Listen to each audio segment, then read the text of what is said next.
ஒரு நல்ல எதிர்காலத்தை உருவாக்க நீ போராடுகின்ற காலம் இதுவே.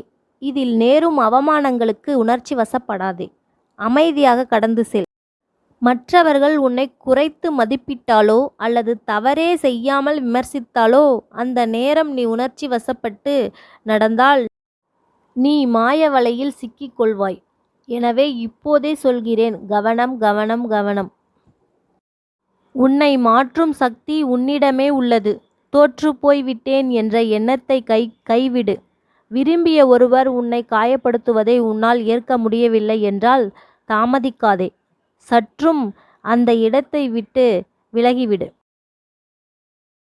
என் பிள்ளையே, நீ நினைத்த வேலையை விட்டு இப்படி கிடைத்த வேலையில் கஷ்டப்படுகிறோமோ என்று வருத்தப்படாதே. இப்போது கிடைத்த கடமையை விருப்பத்துடன் செய். விரைவில் நீ விரும்பிய வேலை கிடைக்கும். நீ யோசிக்கும் அனைத்தும் ஒரே நேரத்தில் செயல்படுத்த முடியாது. நீ குழம்பாதே. மனம் தெளிவாக வை. நல்லதே நடக்கும். கர்ம வினைகள் தரும் துன்பத்திலிருந்து விடுபட ஒரே வழி கடமையை சரியாக செய்வதுதான். அது வீடாக இருந்தாலும் சரி, வேலை பார்க்கும் இடமாக இருந்தாலும் சரி.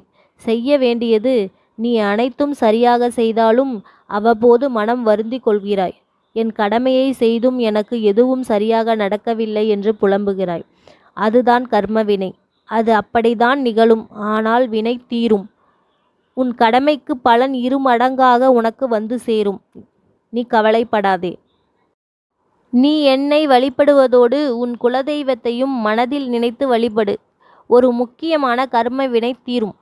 என் அன்பு பிள்ளையே, சில காலமாய் நீ என்னிடம் கேட்டுக்கொண்டிருக்கும் கேள்விக்கு பதில் இன்று அளிக்கிறேன்.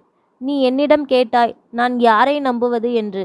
நான் உன் உணர்வுகளை மதிப்பளிக்கும் உறவுகளை நம்பு என்றேன். அப்படி ஒருவர் இல்லையே என்றாய். பிறகு நான் சொன்னேன், உன்னையும் உனக்குள் இருக்கும் என்னையும் மட்டும் நம்பு. என் பிள்ளையே, நீ ஒன்றையும் புரிந்து கொள்ள வேண்டும். உன் கர்ம வினையால் வந்த உறவுகள்தான் உன்னை காயப்படுத்தி கொண்டிருக்கும் உறவுகள். அந்த காயத்தை நீ ஏற்றுக்கொள்ளத்தான் வேண்டும்.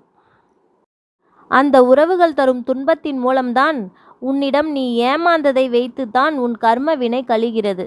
அதன் பிறகுதான் உனக்கு இன்பமான வாழ்வு அமையும்.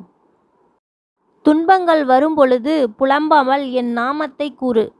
வேல்மாறலை படி. உனக்கு கர்ம வினைகள் அனைத்தும் கழியும். நாளை நீ எதிர்பார்த்த அந்த நல்ல விஷயத்திற்கு நேர்மறையான பதில் நீ